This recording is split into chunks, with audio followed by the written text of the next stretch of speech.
Hello everyone and welcome back to Age of Nagash, which is of course a channel dedicated to Age of Sigmar. And in this video we are telling you how to play Bretonnians, I mean Flesh Eater Courts, in 3rd edition of Age of Sigmar. And joining me today for the first time we have got Alex. So how are you doing today, bud? You're coming all the way from the US.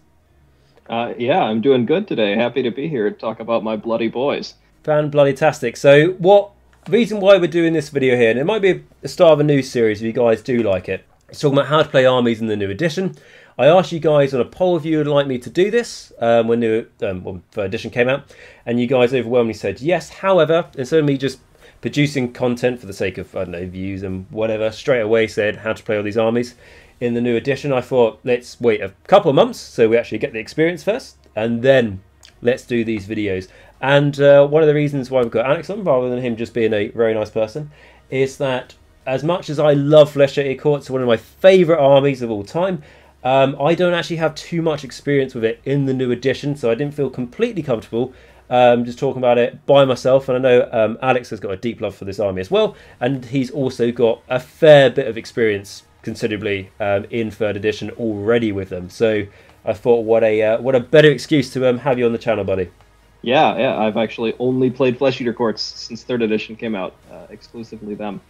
So brilliant, fantastic. Because also Flesh Eater Courts is an army that when 3rd edition was coming out, a lot of people dismissed it, said, oh, it got hit really badly because it's been heavily hit by the lost or feeding frenzy, because that can't be used multiple times, etc. And then a lot of people gave it a very, very bad name. So what I like to do on the channel quite often is I like to talk about the armies that a lot of people criticise and see what can we do to make them work. And you've got plenty of experience of just doing that. So what we'll do in this video is essentially, I'm going to first ask you, Alex, what got you into the army, and then for everyone watching, I'm going to ask about best way to start collecting this army. We're going to mention things like auto-includes, and also like almost auto-includes, and then we'll be talking about changes to this army in the edition.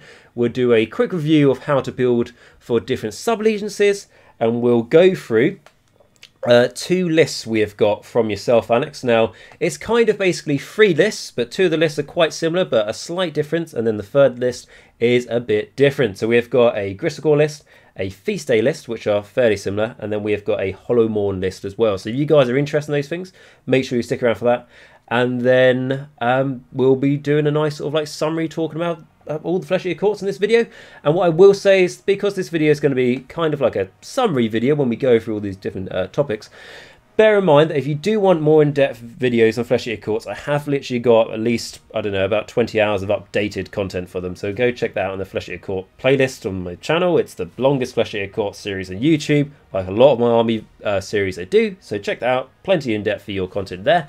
And yeah, so let's get into the video. And as always, guys, if you do enjoy this video, make sure you smash the like button, you smash the subscribe button, and the bell notification massively helps, absolutely free.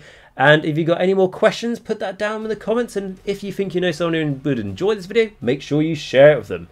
Right, Alex, so the first question I have for you is, what got you into this army?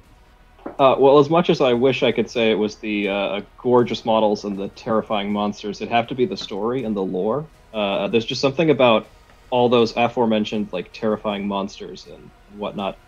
Absolutely, without a shadow of a doubt, convinced that they are, in fact, noble lords and ladies and questing knights out on adventures to rid the mortal realms of evil. To the point that I think what really sold me on them was looking through the various rules and noting that the keywords for this army aren't ghoul or horror or abhorrent archregent. It's the serfs and the courtiers and knights. Those are the keywords that are referenced in a lot of the abilities, because why would they call themselves what they are? They're knights and courtiers. They are Bretonnia reborn. You know, why do you even think differently? It's fantastic. The lore for this army is absolutely brilliant. I mean, that's why I think I did like 3 lore videos on it or something, because it's just it's like humor. There's a lot of humor going through the army, isn't it? But it's very dark and very twisted. Like, you'll read, like, I don't know, there'll be a page worth of lore in the Battle Tome where it's talking about a story where there is a heroic king, slaying these bestial creatures that have invaded his realm, but then they have like flashes of reality, and they can see that they themselves are actually this monstrous beast tearing apart innocent people, but then they have a flashback to their delusion that they are actually doing a good thing, which is really, really quite horrible and nightmarish if you think about it. My own personal collection is painted up very gory, quite bloody. Oh, it has to be, isn't it? I mean, if you want any excuse to chuck blood on the bases, blood on the hands, all that, this is the army for you. So, and it's a really sort of like fantastic army for that. And also going into the next thing I want to say as well is like talking about the best way to start collecting this army, because as much as we say like the lore is cool and the models are cool, it's also a very pretty for Warhammer cheap army to start collecting, and a very easy army to start collecting, isn't it? Because, for example, the start collecting box, I mean, that's, apart from some heroes, pretty much the army. Yeah, actually, I was going to mention the start collecting box. Like, it's true that for lots of armies, you can start with the start collecting box, but for this one especially, you'll use every model in that box. There's like a dozen options of models to build. You can build horrors, flayers, Terrorgeist, zombie, ghoul kings, and the ghouls. Not even to mention the options that Flesh Eater Courts can't even use, like the Vampire Lord on Zombie Dragon or Vargheists. Yeah, but it's no matter what you build, it's going to be useful to you. You'll use every single one. Yeah, it'll all get used. Like, even if like alternatively, if you're thinking about collecting Soulblight Gravelords, the only things that will be a bit more tricky to use are the Crypt Ghouls, but they can just be very interesting looking zombies. Like, you could make this whole box useful, and you can even have if you like the unit options and stuff you've got. You could have a Terrorgeist on its own if you wanted to, and then you can still use the Ghoul King. You can mount them separately if you like to. There's lots and lots of things you can do, and buy this box multiple times and have an Arch Regent or two and a Vargolf or two. Buy a Throne and summon the spells if you like to. You're pretty much on your way. Yeah, the other one I'll mention is we actually got a Broken Realms box, Gorstein Mortfel's Hellcourt, I think it's called. It comes with an Arch Regent, 3 Horrors or Flayers, and 20 Ghouls, I think. That's an excellent supplement. Buy that once and buy 2 start collecting boxes, and you've got about 2,000 points worth of army right there, I think. Yeah, and I think that would be around about £150 in the UK, which I imagine in the US, when it translates over, is still a very good price for like a. It's an excellent price. To be able to just buy 3 boxes and have almost your entire army is fantastic. Exactly. So there you go, guys. That's sort of like a good way to start collecting something. It's quite straight simple. It's like when I did the videos I did a little while ago. I did a video on how to start collecting Flesh Eater Courts, and it's pretty much all still relevant, to be honest. The new edition hasn't really changed that. So if you would like to find out a 20-odd minute long video, however long that video is, about specifically how to start collecting the army, check that out. But that's pretty simple. Buy the start collecting box multiple times, and a few heroes, etc. like we mentioned. So with that, let's go sort of like more into the rules now. So because this video will be titled something along the lines of how to play Flesh Eater Courts in 3rd edition, let's actually talk about playing them, shall we? So what would you say are things like auto-includes for the army? So what are going to be units that people definitely want to make sure that they're bringing, or definitely make sure to begin with that they're buying, to know they need to add to their collection? Well, I'd say there's 2 units that every Flesh Eater Courts list needs to have in it. The first is the Abhorrent Arch Regent.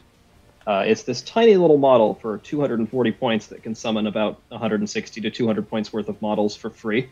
No big deal. It also is a 2-cast wizard that has one of the most important spells for the army. It's necessary. Every time I start brewing a list, it's the first thing I add, and it never leaves the list.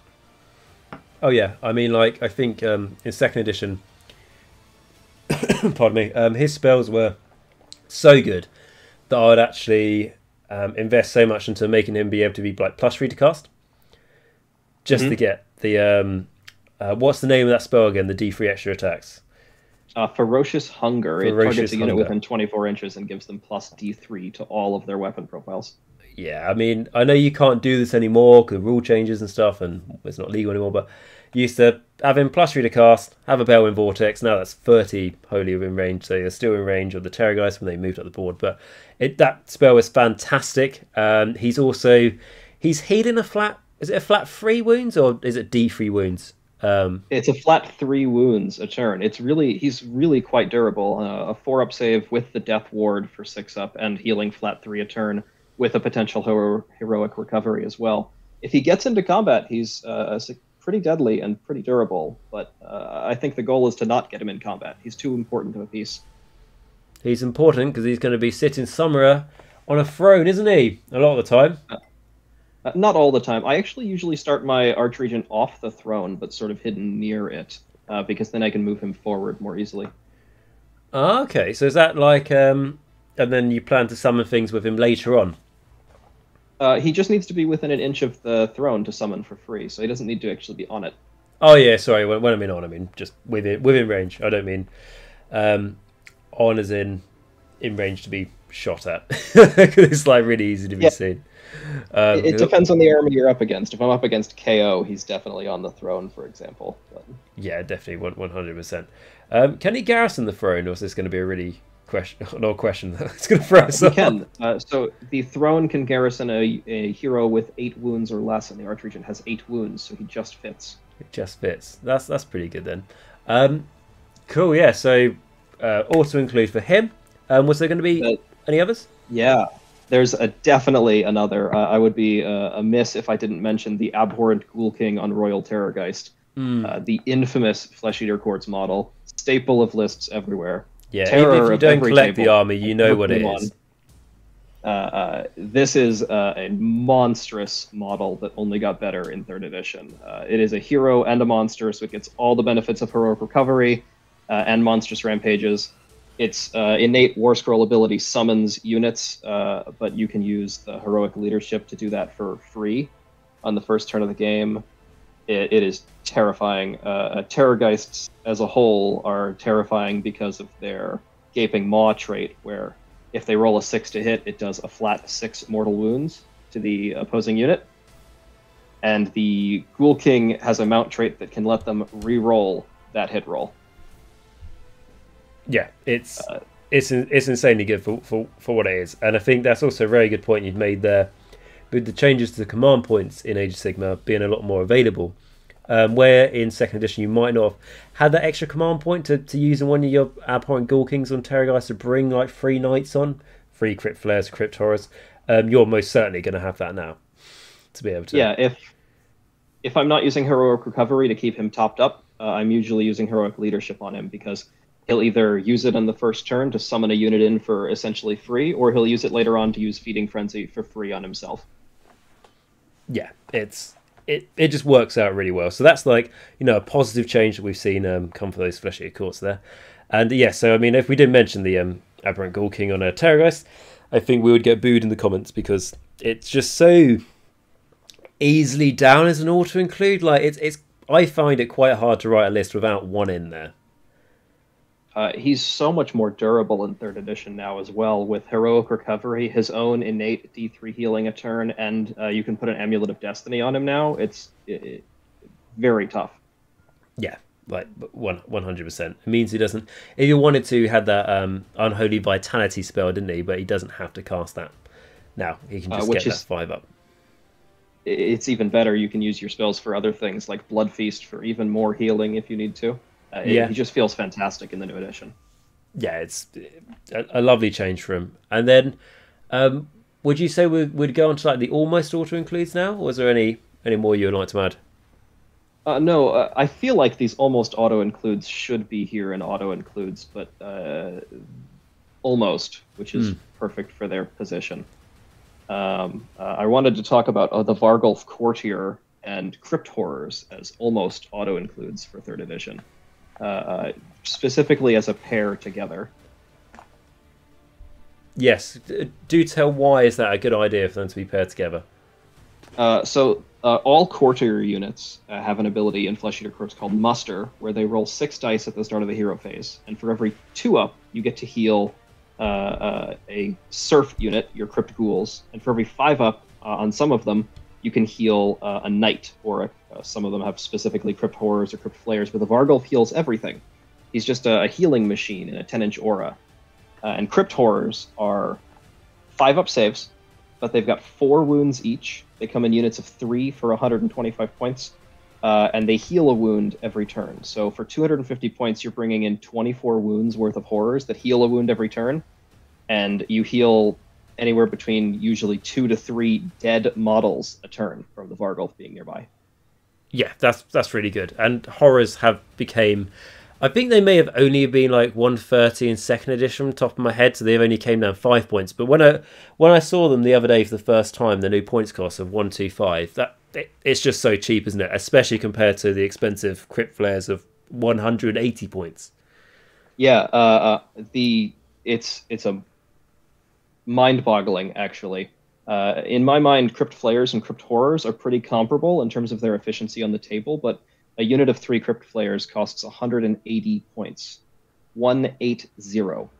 Whereas horrors are 125. That's, for example, I run usually 2 units of 6 horrors in my lists, which costs me only 500 points. But if I wanted to do that with flayers, that's 720. That's almost another full unit of 6 horrors. Yeah, and so my experience heavily...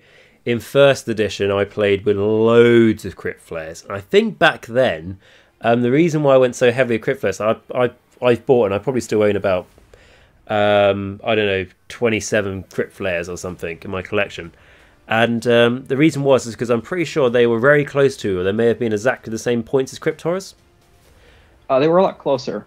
Yeah, they were a lot closer. Still a good gap.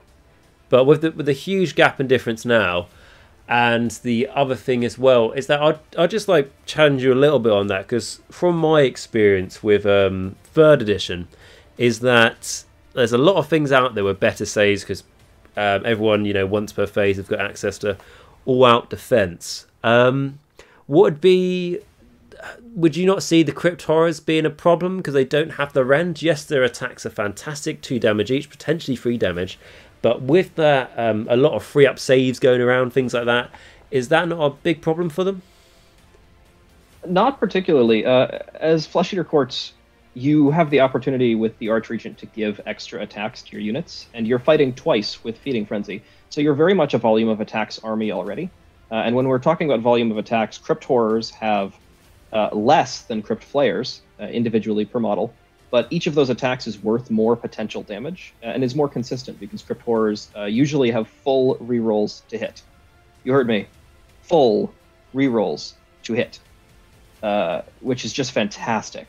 It gives them a consistency the Crypt Flayers just don't have, even if they do get the potential for mortal wounds on 6s. And would you say where their sort of like lack of rend and mortal wound potential comes from, that can be made up from with a Terrorgeist? If the enemy's got something with a ridiculously good save, that's what you're sending your Terrorgeist after, not your Crypt Horrors. Absolutely. You have the mortal wound potential. I'm at least usually running 1 or 2 Terrorgeists, and I can send that in to deal with anything that's got a good save. And anything with less than a good save gets absolutely ripped to shreds by Crypt Horrors, buffed or unbuffed. They're just a terror. Yeah, I love, like I said, I've got a ridiculous amount of Crypt Flares, but I do also have, I think I have like 9 Crypt Horrors and 1 or 2 Crypt Horror Courtiers, so I've got quite a bit of experience with them, and I did love it when, just like the stars align and you send like a big unit of 6 Crypt Horrors and they end up attacking something with like a 6-up save, like a block of, I don't know, grots or something like that. And you're just like, oh boy, is this going to be good? I've got 6 horrors attacking, reroll and hits. And then if you got the zombie dragon spell off, which I think it was called Dark Hunger, I think back then, to reroll those wound rolls. That is still, in 3rd edition, full rerolls to wound off the Abhorrent Ghoul King on Zombie Dragon in a 16-inch aura for everything within it. It's very good. So if you can get that off, the only problem I'd find is, unless he was a bearer of an artifact and maybe a command trait, and you went feast day, there's not loads of ways to plus your cast anymore because you haven't got that corpse cut in the list. That was a popular thing. That's what I did as an example to try and help everything get those spells off, because Flesh Eater Courts is an army that does pretty well on its own, but excels when it gets its buffs off, which are generally through spells. So like it's an army that it doesn't rely on getting its all its buffs through magic, but they certainly do make a big difference. Like you said, there's the Ferocious Hunger, which is the D3 extra attacks. There's the Dark Hunger, which is the rerolling wound rolls. There are Unholy Vitality. There is whatever the Little Ghoul King on foot, +1 attack. That probably isn't taken as much. I'll give an honorable mention here to the movement spells, Spectral Host and Deranged Transformation. Yes, of course. Yeah, the spells. They give you the mobility that you need, especially if you're not running Crypt Flayers. I find that a lot of the times people were running Crypt Flayers for the mobility, and with the smaller board size, it's not necessary. That's a good point. Especially in Blister Skin, it feels like overkill. Crypt Horrors have a 7-inch movement already, and Deranged Vitality gives them an extra. Deranged Transformation gives them an extra 4 inches. Yeah, that's an 11-inch range, isn't it? Which is quite considerable already. And what I'd say as well is, to be honest, I think we've sort of been talking about the changes now. So we'll move away from those, like almost auto include and stuff. But you would say so, like Varghulfs and Crypt Horrors were the two. Yeah, those are very good, especially when paired together. I mean, I could run a Crypt Haunter courtier along with if you've got the points. Yeah, but Varghulfs are just better. Would you take the Varghulf? Is it as simple as you would take the Crypt Haunter? So for people who don't know, that's the Crypt Horror courtier. Would you take him if you didn't have the points for the Varghulf? Absolutely. I think if you're running Crypt Horrors or Crypt Flayers, you absolutely need someone to muster them. You can layer all the defensive buffs you want on them, but if they're not coming back to life after they're dead, they're not as durable as they need to be. Exactly. And what is the... third edition to me is still quite new in my head, so just try to remember. Is it the command ability called Rally that allows you to return models, like the generic core rule? Interestingly, I have never used Rally with Flesh Eater Courts. I don't need to. I have Muster, which is the Flesh Eater Courts ability to bring back dead models. You have. I was thinking if you could combine them, but I suppose there's probably not much point doing that. But it was just a thought. But yeah. So with that, and I know we've already mentioned it, but what are the sort of main changes you think's happened to Flesh Eater Courts in 3rd edition? Because I'll just say, like I mentioned at the start, some people have been like kicking them a little bit. I don't really know if they did it now, but they certainly were soon as 3rd edition came out, and people got fed up that the Terrorgeist can't just win them a lot of games. Because Feeding Frenzy has been reduced, because where before people used to be able to just spam it and make lots of nasty Terrorgeists attack twice before the enemy could really do anything about it. Now, of course, it's a command ability, and in 3rd edition that means that it can only be used once per phase. So obviously that's like a very big obvious hit to the Flesh Eater Courts. How do you think that sort of like impacted them in ways how you have to change your play style with this army? This might be somewhat contentious, but I actually think that losing the ability to use Feeding Frenzy more than once per turn actually benefited the army, because it forced us to adapt to a more cautious playstyle instead of rushing forward and wasting our potential on an alpha strike that may or may not do anything against the enemy's screens. Flesh Eater Courts right now is very much an army of waves, which we should have been all along if we're looking at it. We have excellent buffs that are usually single target, and we have fantastic damage potential. The way I've been playing them, with Feeding Frenzy being once per turn, is you take one unit that you have decided to send in that turn, buff it sky high, all the buffs, 5-up ward, extra attacks, whatever you need, run and charge, if you've got Spectral Host, and you just send it in to crash into the enemy and then fight twice, and it will annihilate everything it touches. And then you rinse and repeat and do it again on the next unit the next turn, or fight twice if in your opponent's turn when they fight back into that thing that is still buffed until your next hero phase. And that makes quite pretty good sense when you think about it, because rather than just be like a do or die sort of tactic where I certainly remember, and I'm not saying this is the best way to play it back then, but I certainly remember if I took like I had a list where I took 2 Terrorgeists and 1 Zombie Dragon with all the Ghoul Kings on top, and it was kind of like if I couldn't charge turn 1 with that Alpha Strike, it could have been a very quick game. So it does make sense to play more cautiously. Obviously, 3rd edition, like you said, you're sort of like forced into that. But I think it's, I mean, as a rule change, obviously, on paper, negatively affects the army. But for players, I think, like you said, it's good because it forces you to, engage your brain a little bit more to try and think of, ways how you counteract it. And like I said, Flesh Eater Courts is an army that is certainly fast enough to be able to do things in several waves. And with that, would you say that that's made some other sort of like things you've noticed with the army, sort of like little changes that you wouldn't have thought in 3rd edition, but now you've got the experience, you sort of like came across them? So that is it is an interesting point. In list building, I've started thinking about what I want to send in as my first wave of attack, because you still do want an Alpha Strike, and with the smaller board and our movement buffs, we absolutely have the potential to get into your lines turn 1, and I have still won games like that by just crashing a Terrorgeist into an important section, killing everything, piling in and fighting twice, and killing everything else. But you can do that with 1 Terrorgeist. You don't need to send in 2 or 3. And I've started thinking in list building what I'm going to send in first, what I'm going to do if I don't want to send that thing in first, how my game plan might change depending on what unit I wish to buff, and how those units operate on the battlefield when they are buffed and when they are not buffed, and what roles they might serve in those scenarios, right? You're thinking about what is this one thing I want to buff, instead of spreading things around or trying to Feeding Frenzy multiple units in a turn. You're thinking more tactically. Yeah, and that's always a good thing, rather than relying on your big nasty bats to do the work for you. That's the personal opinion, but I think it's nice because it's shown more versatility in other things you have in the army to use. Like you didn't often see Crypt Horrors, as an example, on the table. Like 2nd edition much. Now they're coming back. You're getting all the other things are having a bit of time to shine. I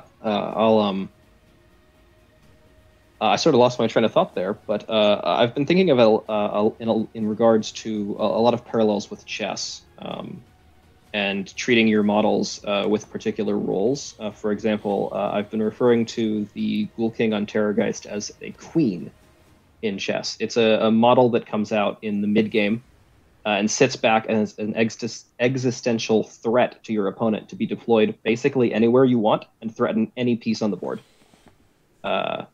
If it should never be your first wave of attack. I usually keep a less important Royal Terrorgeist for that purpose.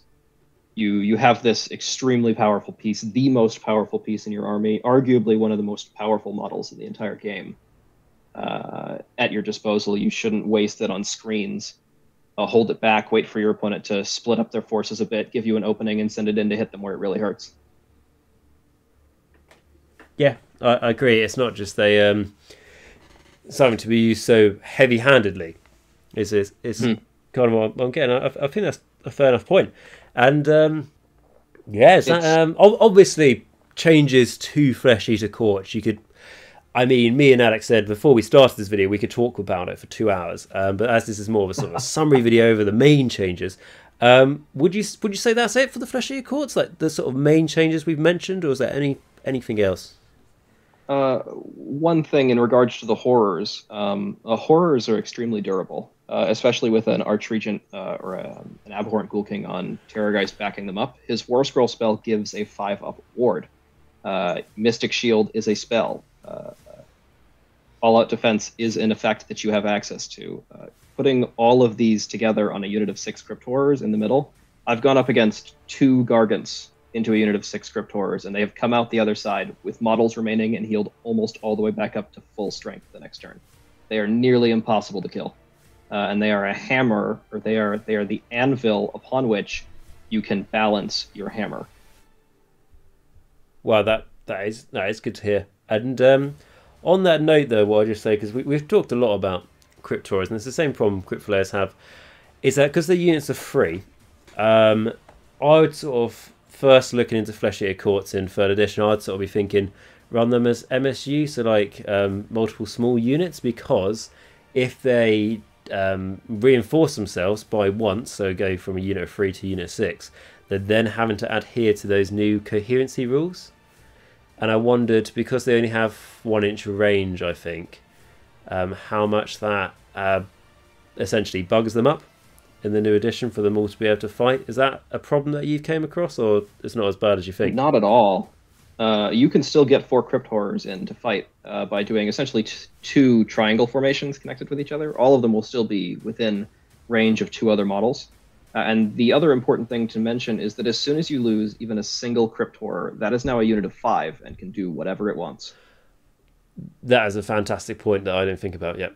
That's actually a really good. So if it gets shot, or the enemy hits you first or something, you've lost one, so you've lost. You'll still have 5 horrors if you've taken 7 wounds, as an example, which does go to show just actually how strong they are in terms of like. Yes. So the first thing, like you look at War Scroll, 5-up save, I believe they have.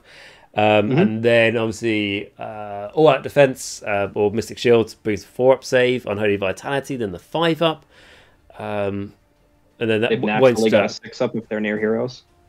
What's that? They naturally have a 6-up death save if they're near heroes. Yeah, the Deathless Courtiers, isn't it? So yep.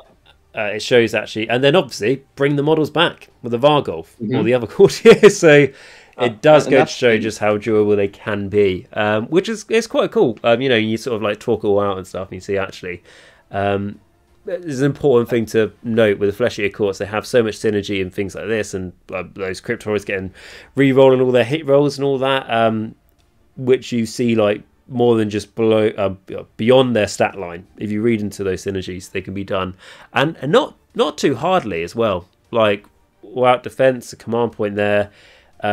Bringing warriors back, it's free as long as you've got someone nearby. The 6-up Deathless Courtiers, free as long as you've got someone nearby. Rerolling those hit rolls, they just have to literally be, what is it, a Holy of an 18 of a Abhorrent Ghoul King or Archregent? Yeah. You have to pay attention to your bubbles. Flesh Eater Courts is very much an army of bubbles and auras, and you have to remain within them, or else you're going to screw yourself over. Yeah, it's definitely a measuring army. For sure. I got a Terrorgeist caught outside of my bubbles last tournament I ran with my Gristlegore list, and that Terrorgeist was a sitting duck and died immediately. Very, very sad time for the big undead bat.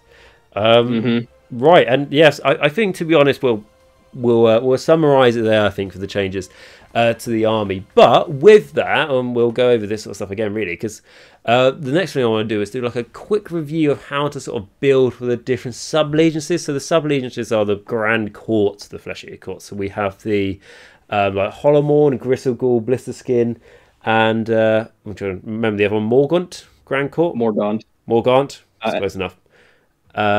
And what I'll say is that the Morgaunt one is if you want to run lots of Crypt Ghouls. Hollowmourne is if you want to run Knights, so like Crypt Horrors, Crypt Flayers. Blisterskin is if you want to run mainly Crypt Flayers, and then basically makes your whole army faster. And then Gristlegore is obviously what is famously known as the big sort of like terrorist one, but there is also an other way to build your army, which is not picking a Grand Court and actually not picking a sub-allegiance and going with one of the delusions. And when I mean one of the delusions, I mean the one called Feast Day. It's just flat out the best one. Yeah, it's like, so good. It lets you use Feeding Frenzy for free every turn, which is the one thing your army wants to do every turn without fail. Yeah, there's even if like you didn't have anything big in combat, but you've got an Archregent who's been stuck in combat, let's say, you're going to be using it on him. Like, there's no reason why you wouldn't. So like Feeding Frenzy is, if you want to go Delusion, Feeding Frenzy is the best one, and the list contains Feeding Frenzy. We'll go for in a minute, so we'll save for that.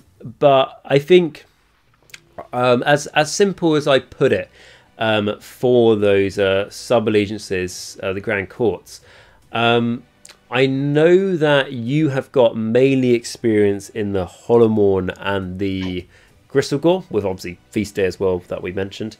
But you're not a massive fan of the good old Blister Skin that was fairly popular in 2nd edition. I think 3rd edition actually got rid of a lot of the things that made Blister Skin good. When the board was bigger, the 2 inches extra movement on all your units mattered. Now it doesn't. Your units are usually fast enough. You don't need the extra movement. Likewise, the board being smaller makes it a lot harder for you to use the Blister Skin's teleporting command trait or command ability. The other thing they had going for them was, I believe, an artifact that gave you an extra command point every turn on a 4-up, which is still good, but we've got a plethora of command points now and a lot of ways to use them, but you don't really need the extra one, especially if you're using Feast Day. It saves you a lot of command points in the long run. Yeah.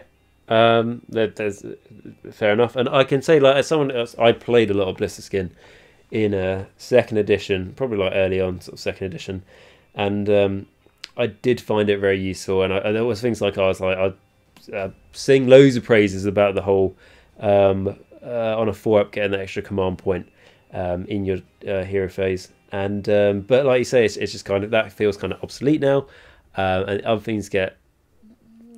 Like 2 other things, because of the board size, have just been made not as important. And like it's not like, for me, when I was building my list, it was like Blister Skin, the best thing in the book, unless something can change my mind about it. It was kind of already balanced for me between that and Feast Day, and eventually went Feast Day anyway because I thought it was better. So with the extra negative impacts of Blister Skin, you can see how it.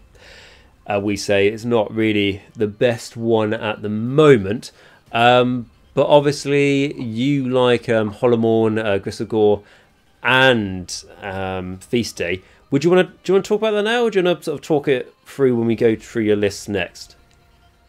Just in regards to the sub-factions? Sure. I think Hollowmourne is a little more spicier than Gristlegore or Feast Day. I think those are a lot more of a solid pick in 3rd edition now, but I think Hollowmourne has some really nice things going for it that I'll talk about in the lists. Yeah, I would agree with that. And then Morgaunt, haven't... what's the bloody name of it? I'm saying it wrong. Morgaunt. Morgaunt. I personally don't have loads of experience with that, and I know you don't have loads either. But I know it is kind of, I believe, kill your opponent with weighted dice from attacks from ghouls, I think. Pretty sure. Yeah, which is true. Reinforcement really killed Morgaunt, I think. You cannot run a block of 40 ghouls, which is what they really want. Their command trait, or their command ability unique to them, is that when a ghouls unit dies, you can spend a command point to roll, and on a 4-up, you bring that unit back on a board edge. The being restricted to smaller units of ghouls really hurts them. And I don't think ghouls are very good, if I'm being perfectly honest. I think horrors do the weight of dice thing better. It's two damage a piece, isn't it? I think ghouls did have a leg to stand on the argument on, why they are good and why they are worth taking, but because of they can't be, like I said, very hard for them to get those reinforced now to those maximum sizes, and of other negative impacts that have affected them in 3rd edition, such as bringing that unit back on half the size. It's just like extra like little crosses and boxes of negative things for them to sort of lose the argument on running them, if that makes sense. Yeah, if you want to do ghoul blobs, the endless spell, the Chalice of Ashoran, is excellent for that. It's only 70 points for a Crypt Ghast Courtier, which is the special hero that heals Crypt Ghouls every turn. But I still think horrors do it better, especially with Muster. Muster brings back a Crypt Ghoul on a 2-up. You roll 6 dice, so you can get at most 6 ghouls back, or 6 wounds. But on a 5-up, you heal a knight, and on a statistical average with 6 dice, you're going to get 2 knights back, or 8 wounds, with the potential for more. Agreed. And which is interesting, the maths there. And what I'd also say as well is Crypt Ghouls, 90 points, 95 points now? They got more expensive. They get more expensive? Reason. Yeah, they were 90 before. All right. Actually, I think they were 100 before. I might be confusing that. Maybe something else got more expensive. All right, well, anyway, what I was going to say is that there's not really that much of a points difference between them and Crypt Horrors. And because Crypt Horrors, if you want to look at objective play now, are because they're 4 wounds apiece, they count as 2 models, aren't they, in 3rd edition? No, that's if they have 5 or more wounds. Oh, is it 5 or more? Oh, bugger, that's close. It's close. I was going to say, because otherwise it's a unit of 3 that would be worth a unit of 6. But they're they even have better reroll abilities if they're nearby a king or an archregent, because the Crypt Ghouls, I think they just reroll once to hit, don't they? Yep. Yeah. And the Crypt Horrors get full rerolls. I'm going to stress that again. It's so good to just reroll every failed hit roll. Yeah, and if you get the, I think it used to be called Dark Hunger. I think it is still called Dark Hunger. The Zombie Dragon spell off. If you get that off as well, you're just laughing and your opponent is just crying. Unless your opponent has incredibly good saves. But the amount of attacks you can just chuck, because they each flat have 3 attacks, the Horrors, and the leader has 4 attacks. You chuck the D3 extra attacks on. Let's say you get the average 2. Then that means that each one is making 5. You got 4 attacking a unit, let's say. That's 20. And then plus the champion. So then that is going to be 26, I believe. And then after you've done that, you go, right, Feeding Frenzy, go again. But it's even better than that, because the Crypt Horrors, because of the full rerolls to hit, means, yeah, I'm rolling all of these dice, I'm on a 4 to hit, but I get to reroll all of those, which is a pretty significant boost to the effectiveness of how many of those go through, and they wound on 3s. Every time I field the Crypt Horrors, my opponents are consistently surprised by just how many saving rolls they have to make. Oh, yeah. And with that many, it doesn't matter that I don't have any rend or that you can all-out defense or use your best day ever. You're going to fail some, and they hurt. Yeah, especially if you roll 6s to wound, because there's 3 damage, isn't it? Which is bloody fantastic. But yeah, that's cool, man. So I think with that, let us go into your list, shall we? What list would you like to go through first? I think I'd like to start with the generically good ones, the Gristlegore and Feast Day ones. I brought 2 variations of this because it's the same models but a different implementation. And we can go through the more spicy Hollowmorn list a little later. Yeah, that's fair enough. So did you say you wanted to start with the Feast Day or the Gristlegore? Let's start with Feast Day, I think. Gristlegore has some stuff to go through. But this, I think you'll particularly appreciate because it's fairly close to what you were doing with your list in 2nd. Yes. In trying to make the Archregent more consistent. Yeah, so I was just going to say, like we said, like the spells are so important that you just want to help them as much as possible. By going Feast Day, like obviously it gives you... sorry, I just read through this, see if you've already done it. I'm just going to take thunder out of your wing. But I was just going to say that, obviously allows you to pick your command trait, and there's an artifact as well that gives you +1 to cast. But anyway, so I'll let you talk about your list. Right, so Feast Day, take us through it, Alex. So this is the Feast Day list that I prefer. This is my favorite variation of Flesh Eater Courts. It's solid all around in a variety of circumstances. It misses out on a couple benefits from Hunters of the Heartlands that the other lists have, specifically the Gristlegore one, but I think it more than makes up for it in its versatility. So we've got an Abhorrent Archregent with the General and the Master of Magic command trait. So we lost the ability to the Corpse Cart and the Balewind Vortex on the Archregent, but we got this fantastic universal command trait that lets you once per turn reroll a casting, unbinding, or dispelling roll. So on my opponent's turn, he gets to reroll his unbind, and he's got 2 of them. And on my turn, he gets to reroll the most important spell for Flesh Eater Courts, the extra D3 attacks. It makes it way more consistent. Yeah. And then I've given him Spectral Host, which is another important spell for Flesh Eater Courts. It lets a unit fly, but if they already fly, they can run and charge. And with the speed that Flesh Eater Courts are posting on some of the units like the Terrorgeist, it really lets you just get right in your opponent's face. Yeah, absolutely huge. And even like, obviously, you talked about, you can make Crypt Horrors very fast, and then with this, they're running and charging as well. It's a huge buff. Noting that this is the one list that has Deranged Transformation in it, and I've put it on the Vargulf Courtier because he's going to be playing buddy-buddy with the Crypt Horrors all game anyway. I've given him the Arcane Tome because he's not normally a spellcaster, just for that, and Mystic Shield, to make them more durable because they are an anvil. It's very good and synergizes with prized sorcery, the grand strategy. Yeah, I completely agree. Which I'm very easy to do in this video because I do love Flesh Eater Courts, and you just make me want to play them for edition now.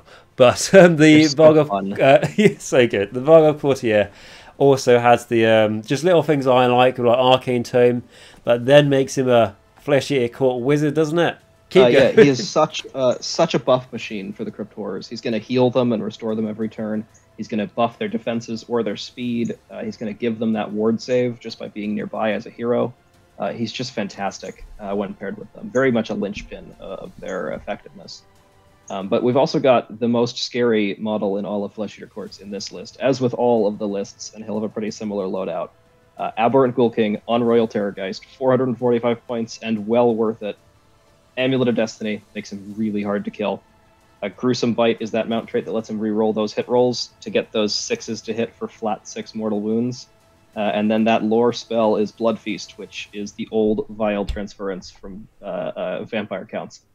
It is real good. I get to do D3 mortal wounds and then heal the same. And then if I roll a 10 or higher, it's D6.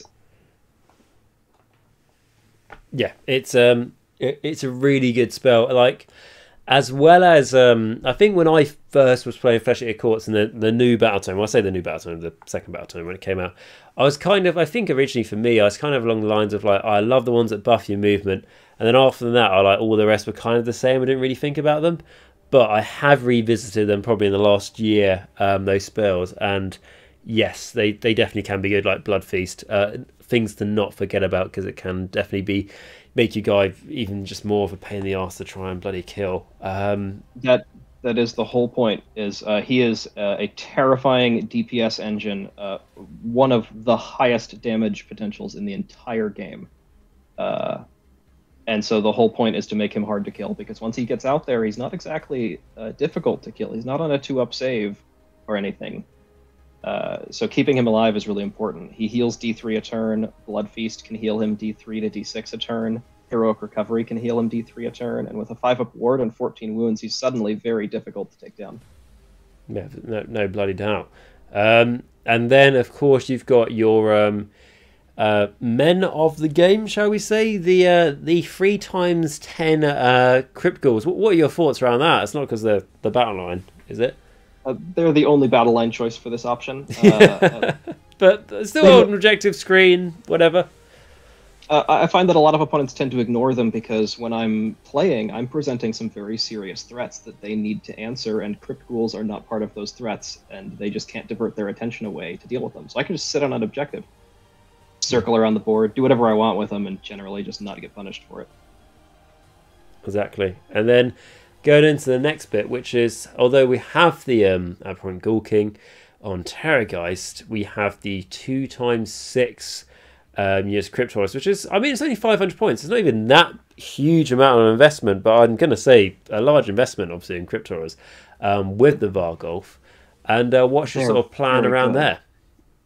They're very good. So normally I'll put both units of 6 near each other with a Varghulf generally centralized, usually hiding behind terrain or the models if I can't hide him behind terrain because he's very important. And I don't want him to get alpha striked. But I can march those horrors generally up the center of the board, split them off if I need to, and they will never, ever die unless there's some sort of extraneous circumstances here or my opponent rolls like a god. They're very hard to kill. Generally, turn 1 or 2, when the Abhorrent Ghoul King on Terrorgeist is sitting back waiting for his moment to strike, he can just throw a 5-up ward on one of those. One of them is almost always Mystic Shielded, All-Out Defensed, a 5-up ward, or something, and it's 24 wounds you gotta chew through. They are an anvil that is extremely difficult to remove, and they hit like a truck if I decide to buff them. Yeah, a perfect combination on that. I remember when I used to run a unit of 12 Crypt Flares, and mainly just to make my opponents cry in anger of how often they try to wipe it out. Yeah, just I mean, it wasn't that great, but a unit of 12 of those and 3 Varghulfs, great time. Well, before the unit coherency thing, 12 of these guys were just disgusting. Yeah, I wouldn't even want to try and just move. It would be, especially if they don't fly. It'd be a complete awkward pain. You can make them fly. The Arch Regent has Spectral Host. It lets a unit fly. Oh, of course, yes. So I think when you said it earlier, I forgot, and I was mixing it up as if If they can't fly, they get already to fly. yeah, run and charge. But I was thinking the other way. Yep. So it means they can fly, which then sorts out that problem. Silly me. But yeah, I think like 12 Crypt Horrors for 500 points is a pretty good steal. With that, a question I would say is something I've considered when I've been building Flesh Eater Courts is, do I have enough courtiers? Like, is one Varghulf courtier enough? Because you've got the Abhorrent Archer Regent, you can obviously bring on another one. And I almost always do. Cool. If for no other reason than to bring it along a board edge. So moving on, the next thing in the list is a Royal Terrorgeist. This is not a hero, which means that it cannot Feeding Frenzy itself, but the Varghulf is a hero, and the Archregent can summon one. And so a lot of the times I will, if I'm going to send that Terrorgeist in turn 1 for an Alpha Strike, I will buff him all the way sky high. Sigmar would be jealous. And send him crashing in, but he won't be able to fight twice unless there's a hero nearby. If only I could summon a hero nearby, maybe near a board edge in my opponent's deployment zone, to help him fight twice. If only there was a way. If only I could do it for free because of the Flesh Eater Court's terrain feature. Wouldn't that be wonderful? So yes, that would be wonderful. Exactly. So that's what you would do. Get that, bring him on, and then that works for you. And then it kind of gets rid of the problem of going, oh, well, the Terrorgeist isn't going to work that well because I haven't got the Ghoul King on board to do the Feeding Frenzy. It's a way to get around it, isn't it? Well, and then the Ghoul King himself can actually summon as well. He can summon 3 knights. I've been summoning Crypt Flayers just because I don't have that many Crypt Horrors. I'm using them all in the starting list, but being able to just toss a Varghulf and 3 knights who the Varghulf can heal and buff into your opponent's backline is devastating sometimes. Some opponents just can't deal with the fact that I have this miniature strike force in the middle of their backfield. Oh yeah, I mean, like, for the cost of 2 command points, which we say is basically free now, it feels like that sometimes. If you wanted to bring on Crypt Flayers just because it's more points value for the point I'm trying to make, is that you can bring on, what, 240 points? Easily. And I know, like, you could say, well, you bring on, you know, the knights and ghouls because then it's worth more points for the point I'm trying to make, but that's more of a threat your opponent has to deal with. 340 points to bring on Crypt Flayers and a Varghulf. 340, yeah. Sorry, not 240. And then the Flayers can do their thing. If they're staying in front of the Varghulf and the Varghulf can't get hit, then they can just keep healing because it's still 12 wounds your opponent has to chew through with whatever they've left on their backfield. And they can do all-out defense if they'd like to, as well. And there's a hero nearby. Plenty. So yeah, I really like that. And something else I'm quite interested in as well is your choice of Endless Spell, because I own this spell because I bought them all and stuff, but I've never used it, the Barricade. So what's your thoughts around that? Well, part of this is because I have the points and nothing else to spend them on, but also the Barricade is pretty good in 3rd edition. It didn't really change that much. So it continues to have all movement for affected non-death units within 3 inches. That's pile-ins, that's charges, everything. All the moves. Oh, so it's all the moves, it's not just a normal move. It just says when they attempt a move, which with the way 3rd edition changed, I believe affects everything. Yeah, I'm with you, yeah. It should still be the same. So yeah, that does make actually a particularly very good... Very nice thing to do. It's a terrain feature, but it's an endless spell, not a faction terrain, so you can't break it with monstrous rampages or giants. It's just very handy to have around. Even if I never use it, what am I going to spend the points on otherwise? The one thing I'll note is the Crypt Horrors are in Hunters of the Heartland, and that is extremely important to Flesh Eater Courts. I didn't mention it earlier, but we are so dependent upon Feeding Frenzy that getting roared hurts us so much. Yeah, and Hunters of the Heartland is just rather than just banking on your opponent not rolling what a free up for raw, this is just guaranteed no, and it doesn't cost any points, and it's easy, isn't it? You just the 2 units of horrors and a unit of Crypt Ghouls. Yep. Yeah. That's what I've got in this one. Just the Crypt Ghouls because why not? In the Gristle Gore list that we could pivot to if you'd like, it plays an even more important role. Yeah, I think that makes sense. And then, so that is the Feast Day list. And then the Gristle Gore. So what are the differences with this? So this is more of a variation of the same list. It is the exact same units. The main difference is that the Ghoul King becomes the leader, because in Gristlegore he gets a strike first effect, which is so good. You lose some of the consistency from having more casters and better casters that the Feast Day list has, and you lose more command points because you can't Feeding Frenzy for free.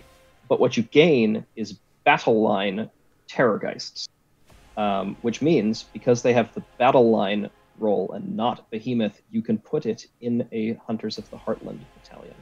And that is so important, because that is such a damaging threat. Yep, that's a very, very good point.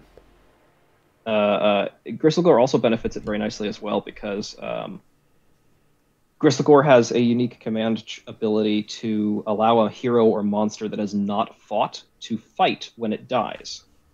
So if it is my opponent's turn and they have the priority to select which unit they want to fight with first, and they kill a Terrorgeist that I've charged into their lines, as long as it is within range of a hero, I can have it fight anyway, even though it wouldn't normally have the opportunity to. And when it's all buffed up until my next hero phase and is still just as terrifying and deadly as it was on turn 1, that's very good. Definitely, yeah. I'll note that the Vargulf loses his Arcane Tome, but gains exploding sixes on all of his attacks, and that guy is deadly and has full rerolls to hit, so it's very good. Oh yeah, there was the whole. I know this isn't it, but there was the whole the Smash Bat in second edition sort of started sort of halfway towards the end, wasn't it? And those Vargulf, no joke. Like I think it was first edition. I was at a tournament at Warhammer World, and I had a Vargulf that had been charged by the Carnosaur. The Carnosaur attacked the Vargulf, fluffed its dice. The Vargulf turned around, ate the Carnosaur, and then chased down the other opponent's Carnosaur and ate that one too. I ran this list at a local tournament a couple of weeks ago that I knew would be heavy in Gargants, as all tournaments are. And I think my opponent may have underestimated just how good Flesh Eater Courts are when they can Feeding Frenzy. 2 Gargants in the center of the board, tag teaming a unit of 6 Horrors, could not kill it. And when I buffed the Crypt Horrors and swung back, they can almost one-shot, one turn, a Mega Gargant. The only thing that holds them back is the fact that they don't have any Rend, which we mentioned earlier, but when you're doing 25 wounds to a Gargant without Rend, when it's on its best day ever, it's real good. Sorry, what? We talking about Crypt Horrors or we talking about Vargulf? Crypt Horrors. Oh, sorry, yeah, sorry, my mind went off. I thought we were talking about Vargulf. The lack of Rend. I was like, but it's got -1 Rend and -2 Rend. What's he talking? No, okay, yeah. No, in the same tournament, my Vargulf went up against Beastclaw Raiders and took out a couple of Thunder Tusks, crucially, actually, by himself, just from exploding 6s and having 2 damage and D3 damage attacks. That's insane. I think the Vargulf has been 160 points throughout all of Age of Sigmar, and he's such a steal. I mean, he's got a 5-up save, so I mean, like back in the day, if he was hit once by a Doom Diver Catapult and pretty much killed straight away. But if you can keep him out of sight, look out, sir, or out defense if you need to, a lot more survivable. He's a hero. You can heroic recovery him. You can give him his moment of glory, or whatever it's called, the best day ever, +1 to wound and +1 to saves. He can use command abilities on himself, like all-out defense. He's very good. Right, like we mentioned it earlier, but to the point where if you're thinking about putting in any other courtier, if you can afford getting the Vargulf, just get the Vargulf. If you're short on points, the Crypt Haunter courtier is the courtier that corresponds to horrors. He can't heal ghouls. He can only resurrect horrors. You're not really too bothered about the ghouls. Oh yeah, I mean it's nice, but you're not worrying too much about it in this list, I imagine. Not particularly. Yeah. They're there for screens at the beginning and to spread out and take objectives so that I can put my deadly things on people, not objectives. And what's the reason for having 3 units of 10 Crypt Ghouls in this list? Because in the last list we said just to get your battle line in. Are you still got 3 units because you want to have the screening potential? Exactly that. Yeah. I tried having less ghouls and running, for example, if I, from this list, dropped 10 ghouls, I believe I would have enough points to run a Crypt Haunter Courtier, which is an extra hero, which is nice, but I really felt the lack of board presence substituting those 10 ghouls that can sit on an objective for a hero that can't, even if it does help keep my crypt horrors alive. Yeah, cause you suddenly go from what? Just trying to do some quick maths. 13, 43, 46 models in this list, is there? Mm-hmm.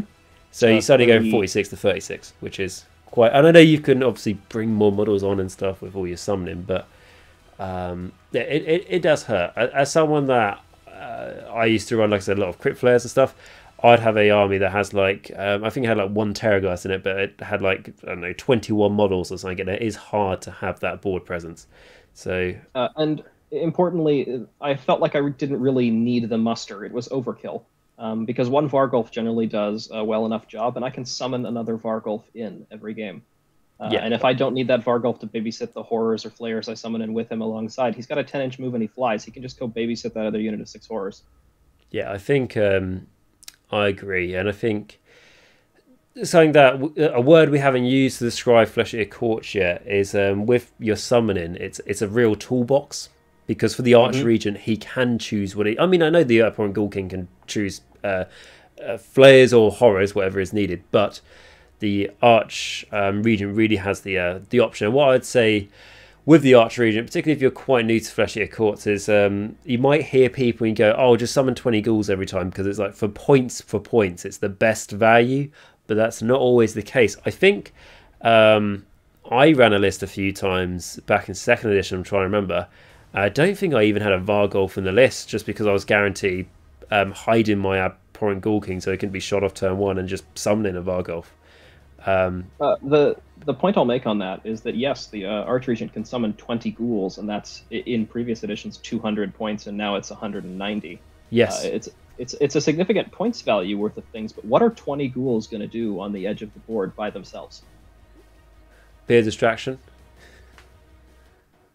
That's what my other ghouls, my units of 10, are here for. That's what my crypt horrors marching up the center of the board and demanding your attention are for. I would much rather have you distracted by 3 horrors or 3 flayers and a Vargulf on your sidelines. We just talked about how deadly those are, than some crypt ghouls. Because if you don't answer the crypt ghouls, they're just going to move 6 inches, maybe run, maybe get into you and do not a lot of damage. But if you ignore that Vargulf and those flayers, they're going to kill everything in your backline. Yeah, and I think also with like I know it doesn't really affect it too much, but I remember like when I did bring on 20 ghouls, and let's say you're lucky you got that high charge or something that turn on, and the next turn you charged, you've really wrapped your ghouls in around there to get as many attacks as you can. But with the coherency changes, it doesn't impact it hugely, but it means you can't really get intertwined as much into the enemy unit to make the most out of all 20 of them attacking. I'll note that all my lists have taken the Bloodthirsty Triumph for reroll charges. Just because you're summoning 9 inches away, if you can get it, if you've got the Triumph, it's useful to have to be able to make those charges out of the summon. Yeah, I think, but you know the maths better than me. But I know the 7 isn't the average, but with the reroll, does it make 9 then, should be? Ish. It's useful regardless. I mean, the fact that I can summon the horrors or the flayers and then the Vargulf there means that there's a hero, which means that now I have the opportunity to use a forward unto victory to reroll the charge. Yep, and if you fail the charge, like we've already mentioned, it's quite you can bunker up to survive a fair amount of offense from the enemy. To use a 40k colloquialism, it's a hell of a distraction Carnifex. Yes, Destruction Carnifex. Even I know that, and I don't even play 40k. Well, yeah, kind of. Getting into it, but that's not what this video is about. But they're just threatening enough to demand attention. Yes, exactly. Yes, that's cool, and I think that's pretty much the only differences. Am I right? Like, yeah, the list generally plays the same. The difference is that the Gristlegore one is more set up to double down on its monsters and survive enemy monsters. The Gristlegore list is very, very, very good against Mega Gargants. Oh my goodness, it's so good against Mega Gargants. Well, there you go. If you're fed up of the bloody Mega Gargants coming on and stomping down on your plans and your models, take a list like this from Gristlegore and really show those big giants how you can carve them up and eat them and skin them alive. I reckon. To put it in perspective, I played this in a tournament, this list, against Mega Gargants.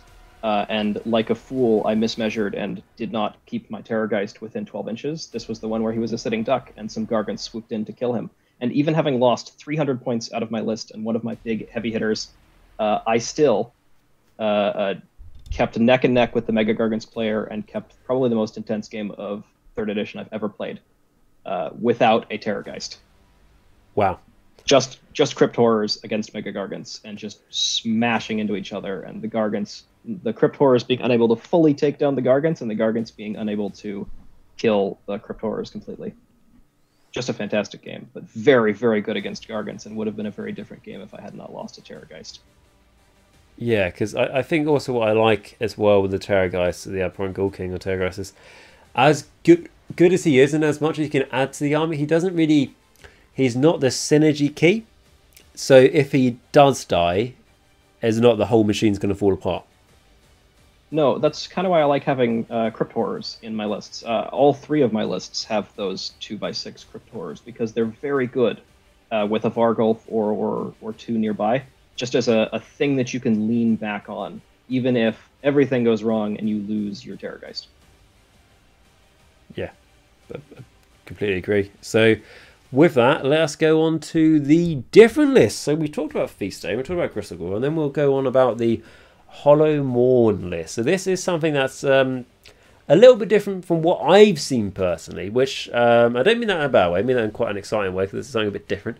I've heard Crystal Gore said many a times, Feast Day, when talking about Flesh Eater Courts. So I'm all ears with the Hollow Mourn stuff. So what have we got in this list, and what is the reason behind it? Because I can see that you're very much looking at a list, you're very much still like your Crypt Horrors, but you have got 2 Terrorgeists with an Abhorrent Ghoul King on top. So take us on the top. So what is the reason, tactics and stuff behind your Hollow Mourn list? So Hollow Mourn is very spicy in 3rd edition. Mostly because, and I'll want to pull this up just for reference. I should have had this up earlier. That's all right. Their ability, their unique command ability lets you run and charge with the Horrors, which we've talked about how good Horrors are. Now imagine if you got +1 to run, +1 to charge, and the ability to run and charge in the same turn. That's real good. But their passive trait is that Hollow Mourn Courtiers and Knight units that have made a charge in the same turn can reroll wound rolls of 1. Which we talked about the consistency on Crypt Horrors, being able to run and charge with them, and then also get more consistency. Full of rerolls to hit, reroll 1s to wound on an attack that wounds on 3s. It's a lot more damage. It's significant. Yeah, it's you're not having to, I mean, the many times I mentioned that Dark Hunger from the Zombie Dragon, wouldn't it be great if you get that off as well? You're not having to do that. You're wounding on 3s, like you say, re-rolling those 1s. You're re-rolling all failed hit rolls. Just don't roll any 2s to wound, really. So yeah, and your Vargulf gets the same benefit. The Vargulf has a lot of attacks that hit on 3s with full re-rolls and wound on 3s. Now they re-roll the 1s for that. Their second attack that has D3 damage wounds on 2s. You're re-rolling 1s on that. Very consistent. Yeah. Which is... The other thing this really has going for it... sorry, go ahead. No. So you can say? The other thing this really has going for it is the Hollow Mourn command trait, which I've put on the 1 Archregent, or the Abhorrent Ghoul King on Terrorgeist, is Grave Robber. This is a command trait that adds 1 to the attacks characteristic and damage characteristic of this general's melee weapons while they are within 3 inches of an enemy hero with an artifact of power. The Warlord Battalion has seen a dramatic increase in the number of artifacts of power we've seen floating around, usually on heroes that want to be on the front lines. I'm looking at you, Amulet of Destiny. The Archregent, or the Ghoul King, sports 5 attacks, hitting and wounding on 3s with 1 rend and 1 damage. Now he's on 6 attacks, plus the Archregent's D3 attacks buff, and now it's 2 damage apiece. You just took the most deadly unit in the game and doubled the damage of the only lackluster attack it sports. Just like that. It's that's I do like that. I will just say though, with the Grave Robber, What's the reason for not putting it on the Vargolf Courtier? And I know it's very good on Terrorgeist, but I mean, you can make the Vargolf even more scary. You can, but Vargolfs are a lot easier to kill. I actually tried this list with the Vargolf as the general, and with the Grave Robber trait on him, and if he dies, and he's very easy to kill, it's game over. Like, sure, he's got 3 damage attacks if you've got this and you're near a hero. But now you don't have a general, you're not making command points. And it's just it feels a lot better on the Terrorgeist, because this one's 14 wounds with an Amulet of Destiny and the ability to heal itself, whereas the Vargolf is 8 wounds with a worse save, even with an Amulet of Destiny, and its healing is worse. That is a fair enough point. And what I will say as well is that when I read the Grave Robber, I do kind of, when you get to the bit it goes, if within, 3 inches of an enemy hero of an artifact power, I read that and I go, I sigh because I'm like, bloody hell, that's an annoying little addition in there. Is it annoying, or do you quite often selectively go after big enemy monsters with artifacts, etc.? Well, particularly with this, having it on the Terrorgeist, one of the other reasons it's useful in the Terrorgeist is that the models your opponent is fielding that have artifacts of power are usually extremely important to them, and a lot of the times that artifact of power is the Amulet of Destiny, or something else that has been put on a durable unit that you're going to send your Terrorgeist after anyway. I'm not sending my Vargolf after a Frost Lord on Stonehorn. I'm sending my Ghoul King on Terrorgeist. Yeah, a lot of the times it doesn't change his strategy at all. He's still going after the big thing with the artifact of power. This just makes him way better at it. I mean, it's a shame it doesn't affect the mount. The mount is good enough already. Yeah, I mean, I think if this did affect the mount, there'd be problems. But, so good. Making that Ghoul King have a 2 damage weapon is no joke, really. What's that? 6 attacks, was it? For the +1? 6 attacks. 6 attacks with the plus. Yeah, you've got 5 attacks base, +1 from the artifact, and then all of those have +1 damage. And Feeding Frenzy as well, so what? Well, 12 attacks? Well, that attack, all melee weapon profiles are affected by the Archregent's +D3 attacks spell, so we're looking at anywhere from 7 to 9 attacks. Alright, okay. That's pretty cool. At 3s, neg 1, 2 damage. That's very threatening. Yeah, that's before we even factor in that he is on a mount. That is one of the more terrifying things in the game. 100%. The nice thing about this list is that the Crypt Horrors are battle line, which means that we can drop a unit of ghouls to be able to slot in, instead of a Royal Terrorgeist, another Ghoul King on Terrorgeist, which gives us more casting, which is very handy. More area to spread around our 5-up ward spell if we need to. But it means that we can try to duplicate up on that extra damage on the Terrorgeist. We're very much doubling down, literally with 2 of them, on sending in those big bad boys of Flesh Eater Courts, because the second one gets Flaming Weapon to do the same trick of +1 damage. Yeah, then that works out really, really quite well. And I do like that as well, how you don't have to take like a Crypt Haunter Courtier or someone just to make your Crypt Horrors battle line. It's just nice and easy with this, and it's a list that's not completely relying on the Terrorgeist or the Cryptos, because you've got quite a lot of threats in this, haven't you? Yes, a considerable amount of threats, and hidden threats as well. Unlike the other lists, we have a second Ghoul King on Terrorgeist, which means another 3 knights in your backline. Now you're not contending with the distraction Carnifex, you're contending with an entire elite strike force behind you. Now you've got 6 horrors and a Vargolf behind you. That's really good. And I mean, like, if you want to crit flares, which I know we don't, but if you did do, just for saying like how expensive in points it is, what's that? Is that 520 or like 500 points? Yeah, so for 2 units of 6 Crypt Horrors, it is 500 points. And I mentioned it earlier, but 2 units of 6 Crypt Flayers is 720. For 30 more points, you could bring 6 more Crypt Horrors. I think it's no contest, even if the units are similar in how they operate and how much damage they can do. The points difference is so severe that Crypt Horrors have to take the lead. Yeah, it's not like a there's not much thought that goes into it, because like before, where it'd be like, I don't know, 20 points or something. Because I remember there was a point where Crypt Horror was, I think, 150, and I think they used to be 160 when they first came out. Yeah, the points difference, the disparity between them is very obvious now. Before, Crypt players in second edition, I would say, were definitely better, but I think it's pivoted 180 to make Crypt Horrors better in almost all regards. Yeah, agreed. And with that, I think that's pretty much the list talked about, isn't it? Like, anything else you want to say on it? No, I think we've talked a lot about the lists. I would say that they all operate on those same principles of send in things in waves. For this one, you can send in the one with the Ghoul King with the flaming weapons.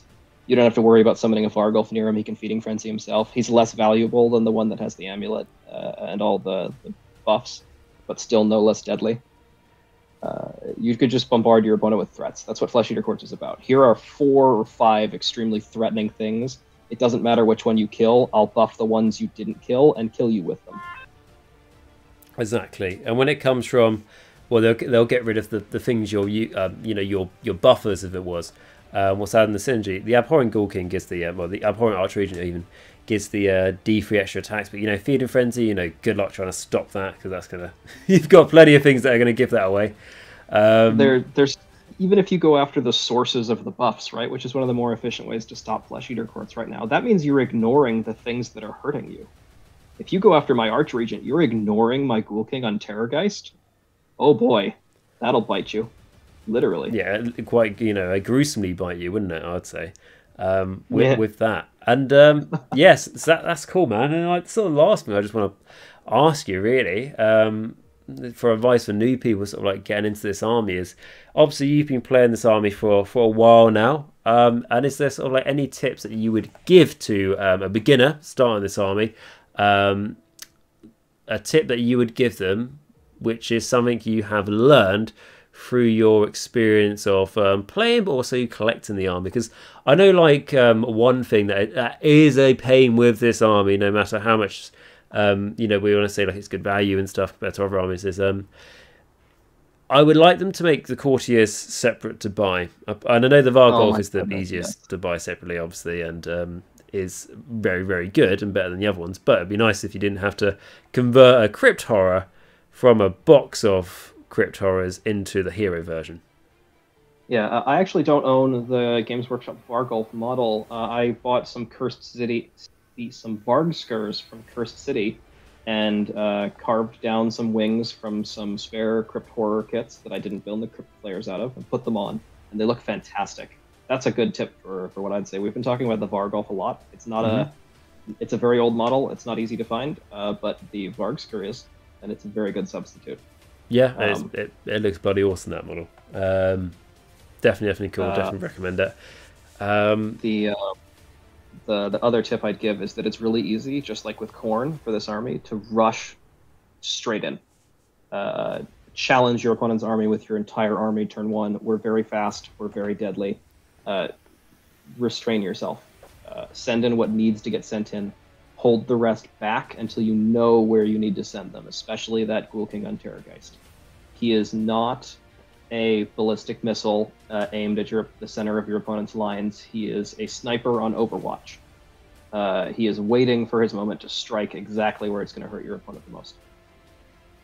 And then I guess just be a good sport, because we have a lot of damage, and there are some armies like Khorne or Slaanesh, who I've played against recently, that just do not have the tools to deal with a Terrorgeist. Putting like 6 to 18 mortal wounds straight into your face with no ability to resist it, it's a bit of a feels bad. So if you get in a situation like that, don't, however good it might feel for you, just try to be a good sport about it, because I've had a lot of people appreciate not gloating in it, I guess, for lack of a better way to put it. It's a very deadly model. It feels very unfair when everything goes your way. Yeah, like from my experience, I've had it where well, I'd say, like, advice: don't run 4 bloody Terrorgeists for a start. Like, but what I'd say, like, from my experience, is I've taken a Terrorgeist and hasn't rolled a single 6 to hit the entire game, but then I've taken a Terrorgeist and then I roll to hit, and then heavens behold, somehow I've rolled 3 6s for its gruesome bite, and it's like, and your opponent will go, that does mortal wounds, doesn't it? It's like, yeah. It's like, how many? And it's like, that's 18 mortal wounds, and it's like, oh, that's ridiculous. And you go, okay, I'm still technically in range of your other unit now, so I'm gonna pile in. I'm gonna do feeding frenzy, and your opponent's like, okay, and then you roll again, and you roll 2 6s with your gruesome bite, and you're just like, oh no, like but they get to a point where you have to justify going, but some games I never even roll a 6. Yeah, it's a very swingy army. It can definitely provoke some feel bads if you roll really well because you're so reliant on that. And we have so much damage that sometimes you just kill your opponent's army before they get to do anything. Yeah, and I think like, but that said, absolutely have fun with that. Enjoy having the highest damage in the entire game of Age of Sigmar. Exactly, and as much as being a good sport is important, also if your opponent is sad, remind them that you are a heroic army going throughout the land, crusading to cleanse the entire mortal realms of evil. So really, you're the good guys, and your opponent should be happy in their heart. Really, they should just move us over to the Order faction. That's what we are, right? We are the Order faction. To be honest, Order is quite delusional, and they're quite, I would say, bestial and chaotic. So we don't let them join our Grand Alliance Order of Flesh-Eater Courts. And look, I mean, like we we're just saying about the Terrorgeist. I mean, sometimes a hippogriff is just very hungry, really hungry, and horrifyingly so, apparently. But that's the way to go with your Flesh-Eater Courts. Keep going strong. You are the last bastion of civilization against the overwhelming tide of death, chaos, and the fake order, I think we should call it. And don't believe the propaganda. Don't believe people when they say, like, you're a monster. You're not a monster, you're just misunderstood, which I'm pretty sure I said a lot in our world anyway.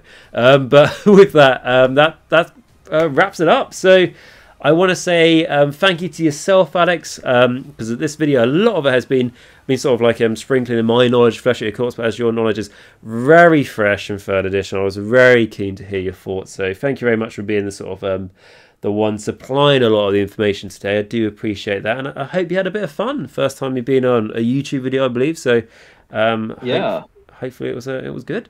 And I had a lot of fun. It was a pleasure being here. Thanks for having me on. Well, you're very welcome, buddy. And for anyone who's interested, Alex was literally someone on the Discord who I always say people to join the Discord, and people in my Discord say I don't say people to join enough.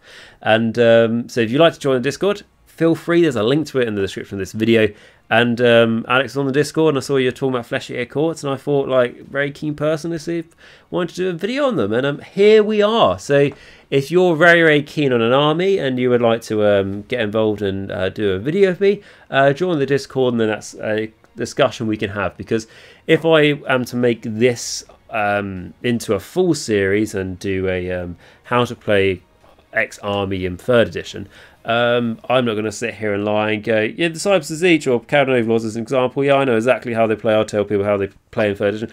I would completely talk out my arse, wouldn't have a clue. So if people with armies such as those that I don't play would like to join for one of these videos, join Discord and ask, and we'll see if we sort something out. But thank you very much, Alex, for sharing all your knowledge. I'm very much appreciative. I hope everyone else watching this video enjoyed it. I hope that you got something out of it, and it's kind of maybe you're wanting to start Flesh-Eater Courts, and it's giving you an idea to go for in 3rd edition, or maybe you had Flesh-Eater Courts and you kind of like I said, I heard a few negative things when 3rd edition was first coming out. You thought, put your Flesh-Eater Courts in a box and you haven't really got them out again. Hopefully this maybe encourage you to get them out again, give them a go, because I know it certainly has for me. I mean, I definitely want to run Crypt Haunter now and just have a great bloody time. So thank you very much for yourself, Alex, for making me have that motivation to do so. I think Death is in a very good spot in Age of Sigmar. I think Ossiarch Bone Reapers, I think they could still have some fixing to do, but I think I'm very, like, for myself anyway, I'm very excited to play Soulblight Gravelords, Flesh-Eater Courts, and also to try and give Nighthorn a bit of a go, because I know that apparently they're struggling a little bit. So very exciting time for me as a Death player in Age of Sigmar. So yes, guys, so if you do enjoy the video, smash the like button, subscribe button, bell notification, massively all helps the channel. Liking the video shows to me that you guys enjoy your Flesh-Eater Courts, more importantly. And and maybe it also shows to me that you guys want to see this series go forward. So smash that like button. Beyond that, it shows to YouTube that people enjoy this video and helps recommend this video to other people who aren't aware of it, and helps Age of Nagash fight the long cold war against the YouTube algorithm, which is incredibly cold-blooded and does not care. And then by subscribing to the channel, at the end of the day, that's how the channel grows. We are slowly approaching 7,000, so very, very excited if we were to hit that number soon. That would be amazing. So if you haven't subscribed, make sure you smash the subscribe button. Even if you have, double check, because sometimes for some reason YouTube likes to unsubscribe people for God knows what reason. And then going on to the next thing I'm going to ask you to do, that bell button. If you could smash that, means that you never miss a future one of my videos. I can't remember the chap who commented this in my video that went up today on the day of recording, which was a Slaves to Darkness video, and said that it's a shame that they didn't miss the premiere. If you press the bell button, you won't miss any of my future videos. You'll get a notification when they go live or premiere, so you won't have to miss that. And also by pressing the bell button, it massively helps out the channel as well, and helps out the channel with YouTube algorithm. And as mentioned, if you'd like to join the Discord, join it. Loads of conversation going on there. Alex is living proof of that. So many different armies. I want to actually make separate chat groups in the Discord for like death, chaos, destruction, and order. I think that would go pretty well to try and organise it a little bit, because there's so much going on. And with that, guys, if you know anyone else who would like to watch this video, make sure you share with them. And if you've got any more questions beyond that, put them in the comments of this video, and I'll be happy to try and answer them best I can. And if you would like to support the channel a step further, like I mentioned at the start, I have got a YouTube membership, which means if you click the join button next to the subscribe button, allow you to become a member here at Age of Nagash. We can give anything from just £1 or more if you'd like to, go straight towards keeping the channel going. Or there's a link to my Patreon on the top of the description down below. If you click that link, take to my Patreon, give anything from $1 or more, go straight to the channel. And like I always say, that, you know, the amount of like time, effort, and money and stuff I put into YouTube, if it was a business, we're losing money every month. So what it means if you people support me on this personal level, it gives me the justification to put in the time into making these videos. And hopefully you guys really enjoy. If no one supported the channel this way, you wouldn't be hearing me talking now, wouldn't be doing YouTube, quite frankly, not worth the time and effort if no one was appreciating it that much. And by you guys supporting it, even just giving $1 one month, if you could find the cash spare to do that, honestly, goes a huge way to keeping the channel going, and I'll be really, really grateful. And the people who made that amazing decision are going to be these people on this list here. And my biggest supporter, of course, is going to be Filq. Knows who he is by now, my Vampire Lord and Zombie Dragon. He is an amazing chap. He's given so much support to the channel. He's given a huge, a generous support every month. So please keep up, Filq. It really means the world to me when it comes to running this channel. So thank you so much for your kind generosity. And then after him, we have my Morgasts, who are going to be Bleed Red, the Mortarch of The Necropolis, and Edward P, who are the three people who give a huge amount of support to the channel every month as well. Thank you so much for being so kind, guys. It really, really goes a long way. And then my vampires, who I always say are the core that keeps Age of Nagash going. And this is going to be Ben C, Rouse321, David A, Dragoonity, Ronni H, Darren L, SpareBear, Christopher H from Northdrop, Nathan F, Andrew G, Tom W, Wiggy Whooty, and Nathan S. Thank you guys so much, because generally it's a nice amount of support you give to the channel there, so thank you so much for keeping it up. Really does not go unnoticed, believe me.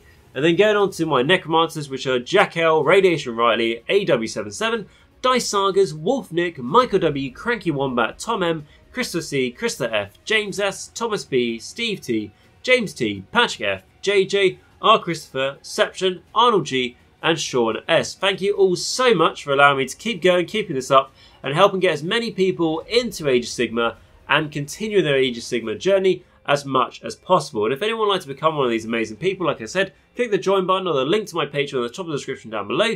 Be amazing. And I, of course, would love you forever if you could do that. But if you can't, no worries at all. But all I do ask, if you do enjoy the video, smash the like, subscribe, and bell notification. You can do that. That is absolutely free. And also, beyond everything else, guys, as always, I'm just really glad that you came and checked out this video today. I hope you enjoyed it. Hope you have a great rest of your day. Remember until next time to stay safe, stay hygienic. Make sure you wash your hands. For God's sake, wear a mask if you need to. And then beyond everything else, remember until next time that Nagash is all, and all is one in Nagash.